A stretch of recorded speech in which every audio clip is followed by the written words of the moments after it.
বিসিবির অন্দরমহলে কিসের এত ভয়ঙ্কর খেলা চলছে? দেশের ক্রিকেটে যখন সংস্কারের হাওয়া বইছে ঠিক তখনই সামনে এলো এক বিস্ফোরক তথ্য।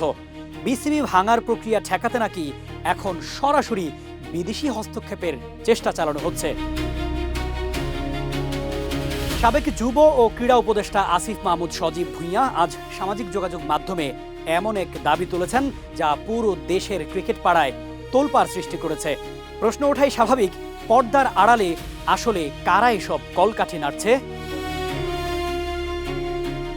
আসিফ মাহমুদের দাবি অনুযায়ী দেশের একজন স্বনামধন্য ক্রিকেটার এখন লন্ডনে দৌড়ঝাঁপ করছেন।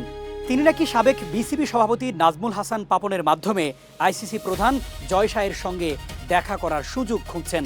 উদ্দেশ্য একটাই, অবৈধভাবে বিসিবি ভাঙার দায়ে আইসিসি যেন কোনো শাস্তিমূলক ব্যবস্থা বা ফিনান্সিয়াল ব্যান না দেয় তা নিশ্চিত করা। তবে নজির আছে, এর আগে রাজনৈতিক হস্তক্ষেপের দায়ে শ্রীলঙ্কা ক্রিকেট বোর্ডকে আইসিসি স্থগিত করেছিল।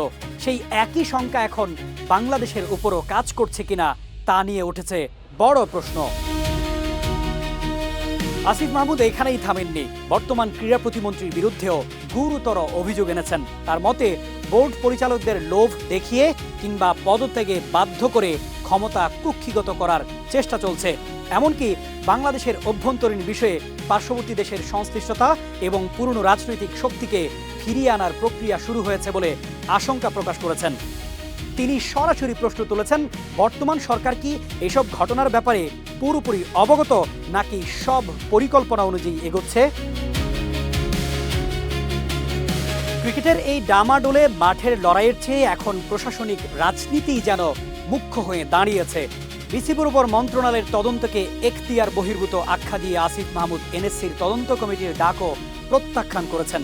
রাজনৈতিক হস্তক্ষেপ আর লবিংয়ের এই লড়াইয়ে শেষ পর্যন্ত জয় কার হবে? দেশের ক্রিকেট কি সত্যি আইসিসির নিষেধাজ্ঞার মুখে পড়তে যাচ্ছে, নাকি পর্দার আড়ালের এই মাস্টার প্ল্যান সফল হবে? সেটা এখন কেবল সময়ের অপেক্ষা।